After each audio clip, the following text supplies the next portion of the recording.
I'm going to show you how to install Android apps on your Windows 11 PC or laptop. Now, the first thing we need to do is open up your preferred browser and type in BlueStacks and click on the top link here. Once here, just navigate to the download BlueStacks button right in the center of the landing page. Wait for that to download, and then in the top right, you can click your downloads folder and then just click the download installer. From here, simply just agree and install. Obviously, you can change where it will get installed if you wish to. And depending on your internet, just give it a few minutes to download and update. And once it's downloaded the files, you just need to give it a couple more minutes to fully extract and to install the program. Don't panic if it does take a while. This process, unlike normal applications, isn't as fast as you'd expect. Once it's installed, it should actually automatically open, but if it doesn't open, it does create a desktop shortcut automatically. So just double click that if it hasn't already opened. You have two choices here.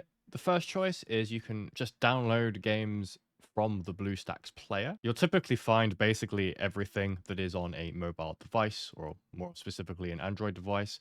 However, if you'd prefer to actually go through the Android or the Google Store / Google Play way of playing games, especially if you wish to use the same login, all we need to do is navigate to this house button at the very top here, click home, and then select system apps.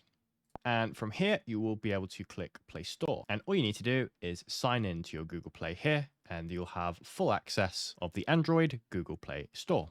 If this video helped you, please consider giving it a like.